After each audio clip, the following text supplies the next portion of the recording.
Balls, or should I say David Beckham, has revealed that he's got his own nickname for his wife, Victoria, and it may be familiar to many of us. He's recently added her to his phone book under her popular pseudonym, Bosh. But how comfortable are we with nicknames that we've been given over the years? And Carol, you give loads of people nicknames. Has Carol given you a nickname? Oh, yes. Carol's... you're very good at it, actually, aren't you? Straight away she'll come up with... Bella's I am, aren't I? Yeah, you're Bella's, Which is, I really like. I like it more, actually, than for years I was called Belly. Yeah, so immediately people look at your fat stomach. But in fact, Christopher Biggins gave us all nicknames and then gave us little brooches. So, and I had a little diamond over the eye for the belly, and I've still got it, I have to say. But it was lovely because lots of people 30 years ago knew me. You know, will call me Belly still. But I went for an interview once for a quite moody part in a film, and the casting director, that's the lady who gets you in for the job, was an old friend, and she obviously kind of forgotten. There was this very smooth American film director sitting, and I was being particularly, well, I thought moody, until she went, Belly, if you'd like to get up and read something for her. So I kind of grovelled my way across the floor.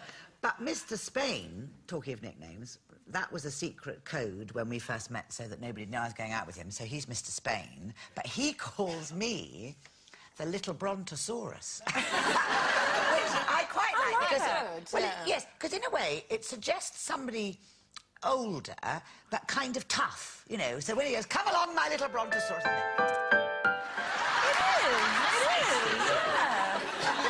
yeah. I like that. I like those little, you know, the little names that you give to friends. But it's a bit annoying when someone who doesn't know you uses them. Yes, do you know what I mean? Like, my two best friends are called Baby Chimp and Giant Chimp.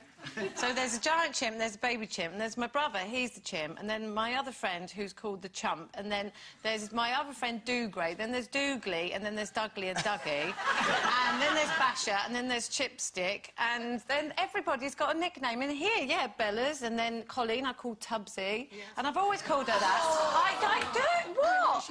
Honestly, and everybody gets upset about it. She doesn't get upset about it, because I've always called her that, and she's fine with it, so I haven't thought of one for Jane yet. No, but you will. Oh, but I will. But you, Mr. Ed. Mr. Ed, you said straight away Mr. Ed, and something about a horse, which we won't go into. But Mr. Ed's talking horse. Yes, that's right. Yeah. That's what I meant, ladies and gentlemen. Does he stand behind the barn door? Yes, that's the one. That's the one. He's got his Hi, shed now, I'm Mr. Ed. Yeah, Mr. Ed's shed now. Ed the shed.